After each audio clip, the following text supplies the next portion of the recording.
probably low, which means profit is low. In this phase, you have two options. Either you grow the normal way or you scale fast. And to scale fast, you need to bootstrap. Bootstrapping means using existing resources to scale and grow the company instead of relying on external resources or money. This is beneficial to the business because bootstrapping forces you to think outside of the box and, in the end, realize there was no box to begin with. It's not the lack of resources that stops business owners from moving forward or innovating. It's the lack of resourcefulness that often gets them stuck. Bootstrapping is a situation in which entrepreneurs start a company with not much capital for their business, and bootstrapping is a way to ensure that that business has a positive cash flow. Many entrepreneurs understand the meaning of bootstrapping, that it's when a business borrows less money and the interest cost is reduced too. Bootstrapping is a steady way to begin compelling revenue and to support future investments by providing the business with a safety net for long-term cost management. This will also provide professionals with the peace of mind that they need to focus on building relations with customers and other professionals. Business people don't have to issue equity, and they can concentrate on obligation on individual sources. With bootstrapping, entrepreneurs can't really experiment out of their forte. The first tactic is done is better than perfect. Too many fumble at this phase. They believe that they need to do the best, have the best, and be the best in order to launch a ground-shaking, heaven-splitting, pioneering product. But that's not required. You don't need to be great to start, but you do need to start in order to ever be great. Best is an illusion. Perfection is an even bigger illusion. From my experience, the pursuit of being the best is a fear of rejection, and too many focus on what other people will say. To get started, just get started. Get cracking. Put a time frame and have the product launch within that time frame. In business, if your product is an innovative product, you want to launch it before your competitors.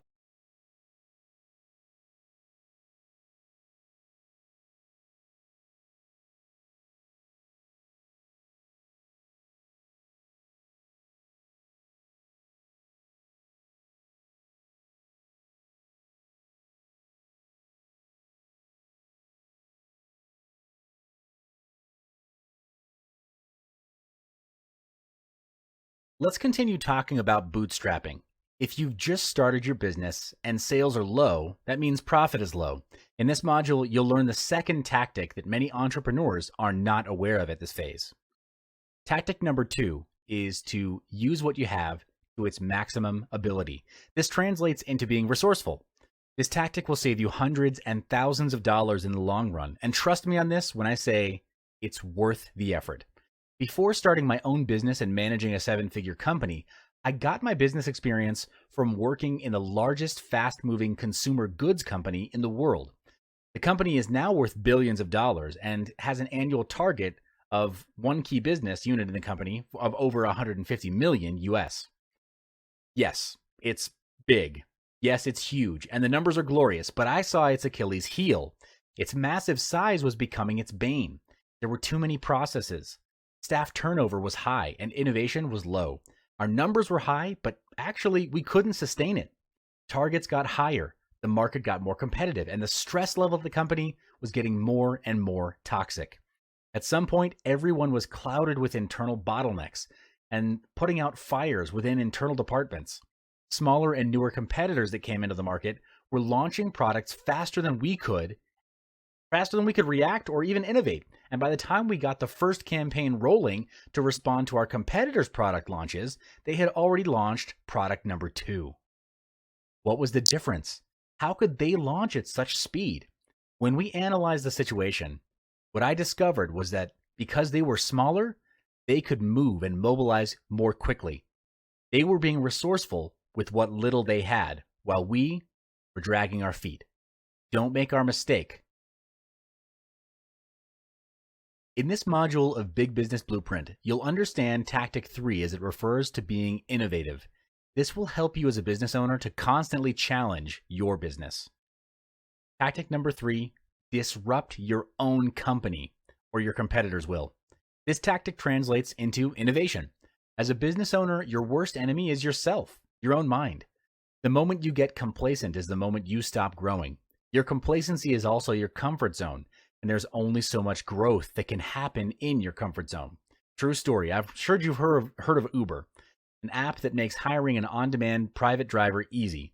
Today, in 2017, Uber is valued at over $66 billion. The entire core function of the business is built on the model of hiring drivers. But guess what their R&D department is doing? They're researching self-driving cars. This means that eventually customers will hire self-driven cars instead of on-demand drivers. If Uber was not disrupting themselves, then Google or Tesla would do it for them.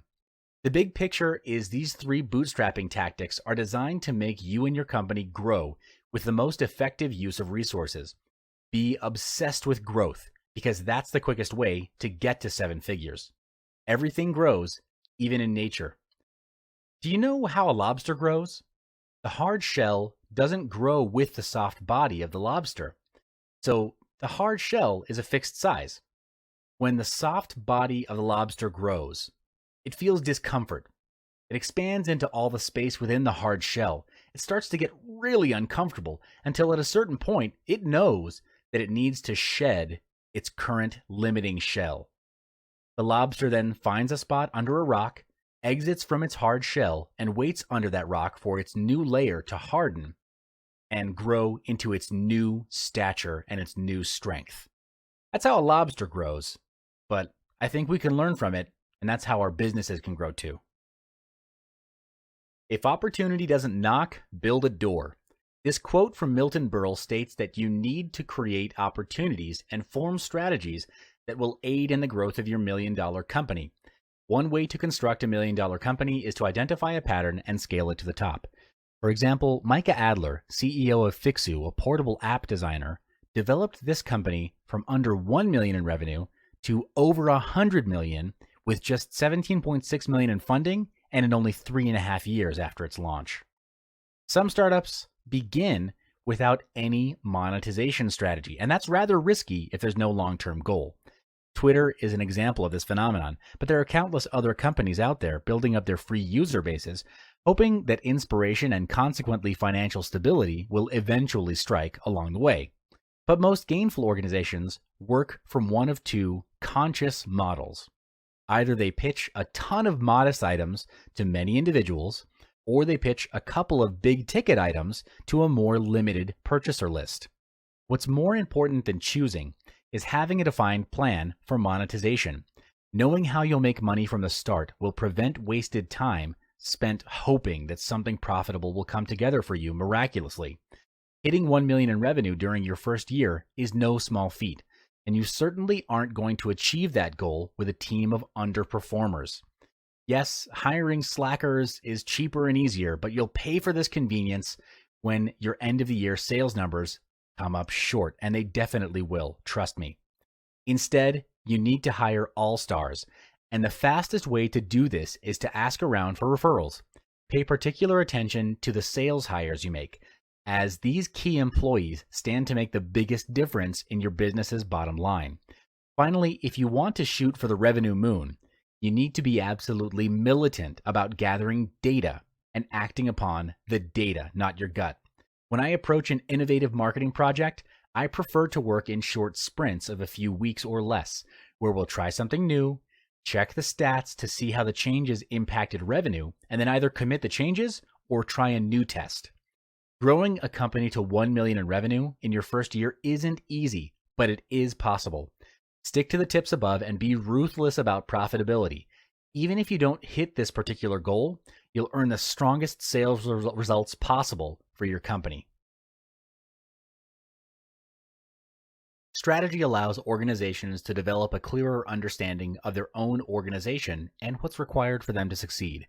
It helps organizations understand their core capabilities, identify and address weaknesses, and mitigate risks. It can help organizations better design themselves so that they're focusing on the right things that are most likely to deliver the best performance, productivity, and profit both now and in the future. While strategy can be difficult for many organizations to commence, its benefits are far-reaching and many. From creating new business opportunities to streamlining the operations and engaging staff, A well-formulated strategy will enable increased growth, productivity, and profit, both now and into the future. Depending on where you are now in your business, a pay of $1 million may appear to be intimidating or very distant. The trick is to work backwards. That means if you want your business to earn $1 million a year, the business sales target per month is $83,333 a month, or $20,833 a week, or per day, $4,166. Now that there's some clarity, the next question is, where is the business now and what does the business need to reach that target?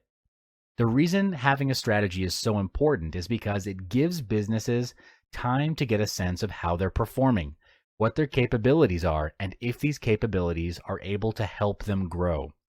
A strategy can identify trends and opportunities in the future. It can examine the broader changes in the market, such as political, social, or technological changes, as well as consumer changes, and develop tactics so your business can modify and develop to suit these future changes. By creating a business strategy, a company can create a competitive advantage and ultimately understand more about themselves and where they're going. In summary, when you're bootstrapping, work your current resources to their maximum potential and be creative about it. Explore different perspectives and seek for alternatives. Operate the business on its bare necessities to keep the margins high and be obsessed with creating value.